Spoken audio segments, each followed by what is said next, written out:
ایک ریکگنائز شاہ ولی اللہ کے نواسے ہیں جنہوں نے کتاب میں یہ قصیدہ ذکر کیا ہے، تو اس کے بعد ڈاؤٹ کی کوئی گنجائش نہیں رہتی. بالکل. تو پھر جو پریڈکشنز ہیں بتاتے خود. پلیز. بابر بادشاہ کا ذکر انہوں نے کیا. بالکل. بابر کے بعد کہتے ہیں کہ از سکندر چون رسد نوبت با ابراہیم شاہ این یقین دا فتنہ در ملک آں پیدا شود، کہ اس کے بعد نوبت پہنچے گی ابراہیم شاہ تک، لیکن اس کے دور میں بہت بڑا فتنہ ملک میں پیدا ہوگا. ابراہیم لودھی یاد کیجئے گا، ایک بادشاہ تھا جس کو بابر نے پانی پت کے میدان میں شکست دی. ابراہیم لودھی جو ہے وہ ایک بادشاہ تھا جو دہلی کے تخت پہ تھا، اور بڑا فتنہ اور فساد اس کے دور میں ہندوستان میں تھا، کیوس اور انارکی تھی. جبھی تو بابر بادشاہ جب کابل سے آیا، اس نے اس کو پانی پت کے میدان میں شکست دے کے، اور ابراہیم لودھی بابر کے ہاتھوں مارا گیا. وہ تاریخی واقعات کہ جب بابر نے جنگ سے پہلے شراب کے سارے برتن توڑ ڈالے اور اللہ سے توبہ کی اور کہا کہ مجھے میدان جنگ میں اگر فتح ہوگی تو آئندہ کبھی میں ہاتھ نہیں لگاؤں گا، پھر اس نے توبہ کی اور اللہ نے اس کو فتح دی اور دہلی اس کے پاس آیا. تو یہ واقعہ بھی ابراہیم لودھی کے مرنے کا اور اس کے زمانے میں فتنے پیدا ہونے کا انہوں نے اس کے بعد ذکر کیا. پھر کہتے ہیں، اب یہ فارسی کا شعر ہم درگزر کر رہے ہیں اور اردو کے ترجمے ہم سنا رہے ہیں. بالکل. کہ پھر وہ کہتے ہیں کہ پھر ذات باری کی طرف سے بادشاہت ہمایوں تک پہنچے گی، اور اس دوران قدرت کی طرف سے ایک افغان ظاہر ہوگا. اب دیکھیے بابر کے بعد اس کا بیٹا ہمایوں بادشاہ بنا تھا. بالکل. لیکن ہمایوں کے بارے میں یہ بھی آپ تاریخ میں جانتے ہیں کہ اس کو اپنا تخت چھوڑ کر ایران بھاگنا پڑا تھا، کیونکہ یہ شیر شاہ سوری ایک افغان پٹھان جو تھا اس نے آ کر اس کی حکومت پر قبضہ کر لیا تھا. اور یہ راولپنڈی سے کچھ فاصلے پر روہتاس کا جو قلعہ ہے وہ شیر شاہ سوری کا بنایا ہوا ہے، جو گرینڈ ٹرنک روڈ ہے، جو یہاں سے لے کے کلکتے تک، راولپنڈی سے کلکتے تک جو سڑک بنی ہوئی ہے وہ جی ٹی روڈ جسے کہتے ہیں، جو آج بھی جی ٹی روڈ کہلاتی ہے، وہ یہ شیر شاہ سوری کی بنائی ہوئی ہے. He was a good administrator, he was a good manager. اور حالانکہ 4-5 سال اس نے ہندوستان پہ حکومت کی، لیکن جو سڑکیں بنائیں، جو قلعے بنائے، اور وہ اس کا آنا ہمایوں کے دور میں اور ہمایوں کو تخت سے ہٹا کر ایران روانہ کر دینا، یہ پورا واقعہ انہوں نے لکھا ہے کہ بعض نوبت از ہمایوں میں رسید از الجلال ہم دراں افغان یک از آسماں پیدا شود، کہ ہمایوں تک بات پہنچے گی لیکن اس کے زمانے میں ایک افغان پیدا ہوگا جو ایک اللہ کی طرف سے بھیجا جائے گا. اور پھر پورا انہوں نے فارسی کا ایک لمبا کلام لکھا ہے ہمایوں کے حوالے سے، خاص طور پر کہ ہمایوں بادشاہ کو حادثہ پیش آئے گا. شیرشاہ اس کا نام ہوگا، یعنی شیر شاہ سوری جو ہے باقاعدہ نام دیا ہے اس کا، وہ دنیا میں ظاہر ہوگا. ہمایوں ایران چلا جائے گا اور وہاں سے مدد لے گا، پھر اس کے بعد وہاں سے واپس آئے گا، ہندوستان پر لشکر کشی کرے گا، حملہ کرے گا. شیر شاہ مر جائے گا، اس کا بیٹا تخت پہ آئے گا، لیکن ہمایوں اس کو شکست دے گا. یعنی ایگزیکٹ ٹو دا پوائنٹ یہ فارسی کے اشعار میں یہ پورے واقعات بیان کیے گئے ہیں. اور 1539 میں شیر شاہ سوری نے ہمایوں کو شکست دی تھی، لیکن شیر شاہ کے انتقال کے بعد اس کا جلال خان آیا، لیکن ہمایوں نے اس کو شکست دی. ایونٹ بائی ایونٹ ڈیٹیلز ہیں. And this is staggering, this is stunning. اور یہ مغلوں کے دور حکومت کی بات ہو رہی ہے، ابھی بابر کے بعد ہمایوں، اور ہمایوں کے بعد شیر شاہ سوری، اور شیر شاہ سوری کے بعد. اور پھر اس کے بعد کہتے ہیں کہ اس طرح ہمایوں بادشاہ ہندوستان پر قبضہ کر لے گا، اس کے بعد اکبر ملک میں بادشاہ بنے گا.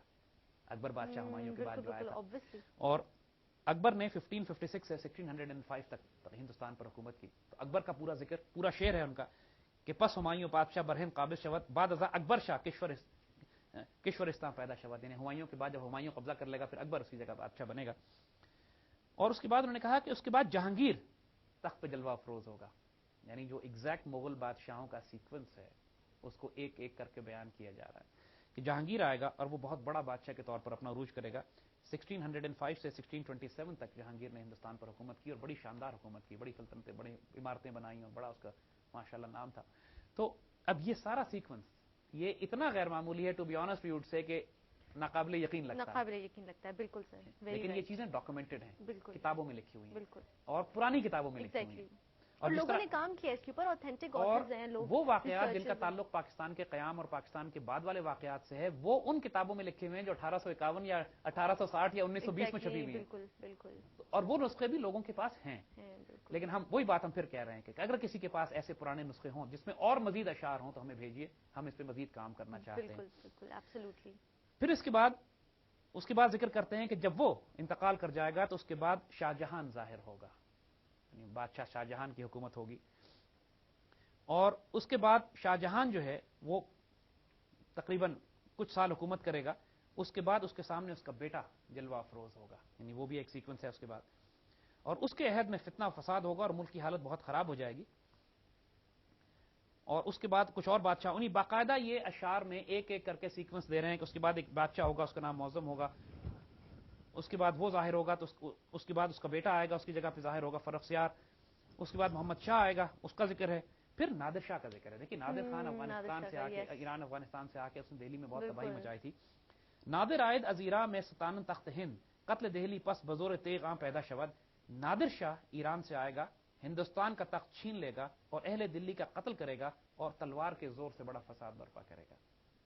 اور 1739 میں نادر شاہ نے دلی پہ حملہ کیا تھا اور بہت سخت تخت و تاراج دلی کو کیا اور بڑا قتل و غارت ہوا نادر شاہ کی حملے کا ہسٹورک ایونٹ ہے یہ سارا.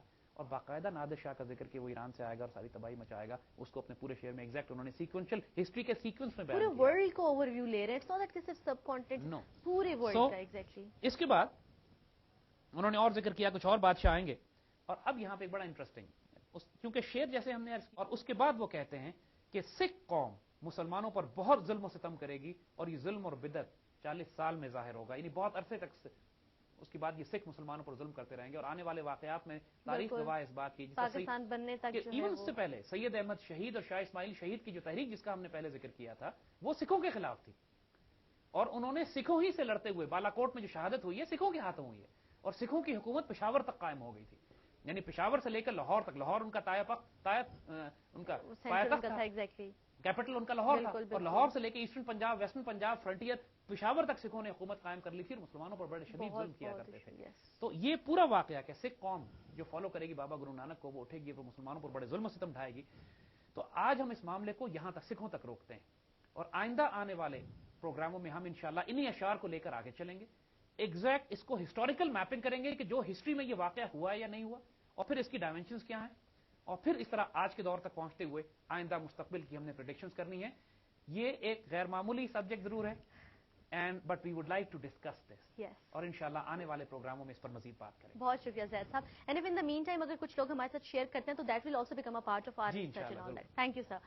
ویورز, آج آپ نے ملاحظہ کہ ہم نے جو ایک نیا سلسلہ شروع کیا ہے نعمت اللہ شاہ ولی کے حوالے سے, اس کی آج پہلی ایپیسوڈ تھی براس ٹیکس میں. آئی جسٹ کانٹ ویٹ کہ آگے ایپیسوڈز میں کیا ہونے والا ہے, بیکاز اگر جو ہم نے پاسٹ کے جو زید صاحب نے واقعات سنائے ہیں ان کے اوپر اگر ڈیفینیٹلی وہ سب فیکچوئل ہیں اور سب ڈاکیومنٹڈ ہیں, ان کو دیکھ کے لگتا ہے کہ اگر فیوچر کی جو پریڈکشنز ہیں وہ ہم جانیں, وہ ہم سنیں, اور وہ ہم دیکھ سکیں کہ آنے والے دور میں کیا ہوگا, تو that's going to be very amazing. I hope کہ براس ٹیکس کی آگے آنے والی جو ایپیسوڈ ہوں گی وہ آپ سب کے لیے بہت دلچسپی کا باعث ہوں گی.